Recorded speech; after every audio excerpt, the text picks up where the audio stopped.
date.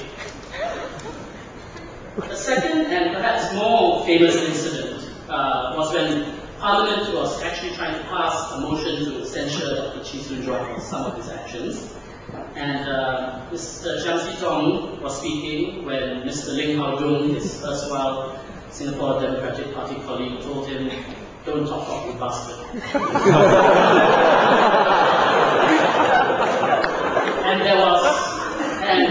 Mr. Ling was censured, I believe.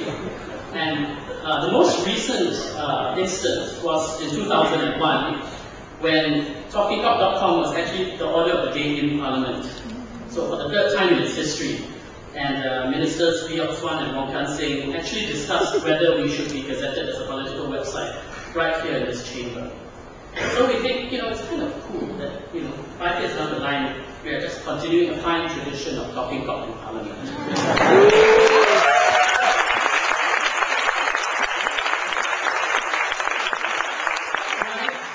We think it's time that we regular Singaporeans took back a little of the fun of talking cock from our elites. Tonight you'll hear a variety of speeches about being Singaporean and Singaporean experiences from a wide range of Singaporeans. It's very popular tonight. We have gay people, straight people, all races, all genders, and all sorts of backgrounds. We have teachers, writers, students, university professors, a newspaper editor, actors, a tour guide, bloggers, and later in the show we even have special representatives from the Lee family.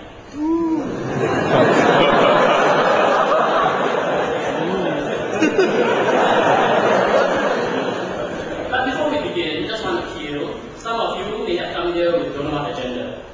It's okay, some of us also here with got don't know what agenda. But it's okay, because tonight at least every Singaporean matters.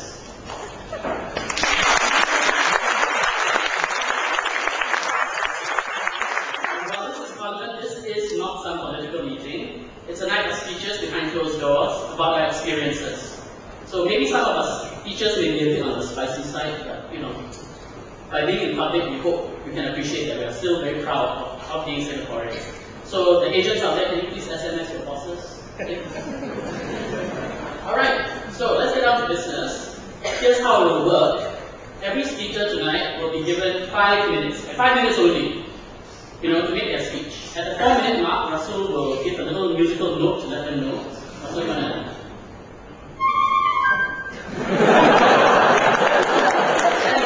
1 minute left.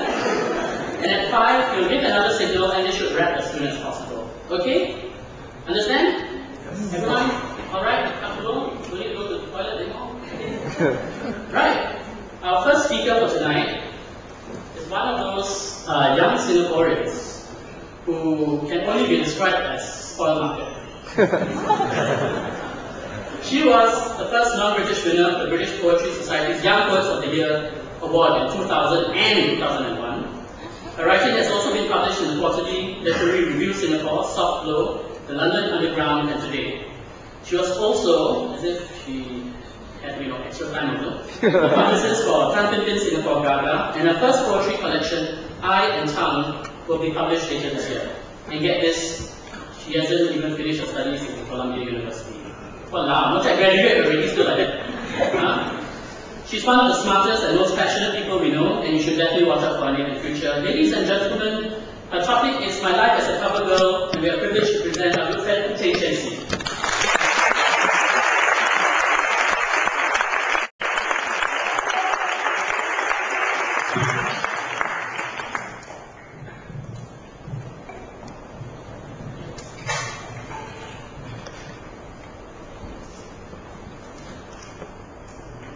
I first became a cover at age 18.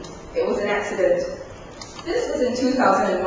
I was in JC2, and as Colin said, the first non-Briton, yada yada yada. So naturally, one day I was asked to read my work at an MOE event. At the last minute, I wanted to change to a poem about language policy, which I believe fitted the occasion better. It was the Creative Arts program for those of you who know. And unfortunately, the organizers did not agree.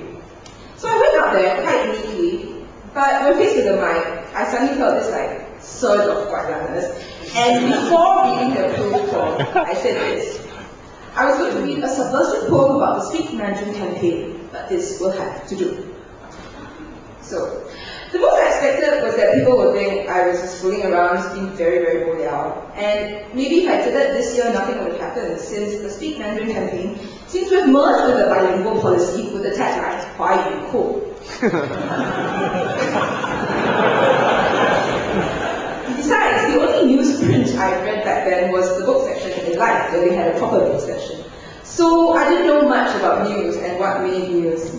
But it turned out that a friend who ran Project Eyeball, this very small paper, had space to fill.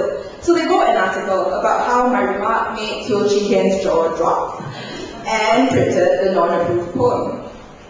So Project Eyeball was my first cover appearance. It was a bit unfortunate that in the photo I looked completely crazy, and maybe that was why the sub-editor captioned it subversive poetry.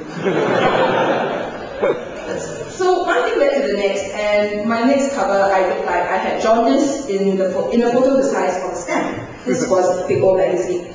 I guess they were too poor to print for proper color. Later, a friend actually pointed out to me that Project Eyeball, both Project Eyeball and Big O, closed down a few months after my interviews. I prefer to think those are accidents since my final cover appearance was on Today, which has remained alive long enough and even took me on as an intern. By the time I appeared there, they thought I needed a digital makeover with red and purple. It was like I had an accident in a sunshine roof. The headline was not any better. It's called Lonely Song, a girl like her in a place like this, ... Looking back, however, it actually did make some sense. I became a cover girl because in a place like this, I was a girl like me. I mean, when I was 18, it seemed very, very simple. When someone asked me a question, they're like, taking an interest, like being nice. So, being a relatively friendly and conscientious soul, I should answer as best I can. Whether I'm asked about education, government, feminism, state of the arts, are you lesbian, and so on. What I did not expect was that anyone would take notice of my ramblings. I didn't know why people thought I was being brave by just talking talk. And believe it or not, I didn't even know what the ISD was. Nobody had told me that anyone would be upset if the press revealed that ministers' jaws were not secured, or that there was any significance in ST suppressing the fact that the UK Bryce Lemon poem was a lesbian twist on a Chinese myth. So after a while, I was very confused, especially when I started reading about civil society here. I mean, I was like, I'm just 18, my ideas aren't new. Why are there like online forum threads about my interviews? Why does the president of the WARE even bother emailing me? What the hell is going on,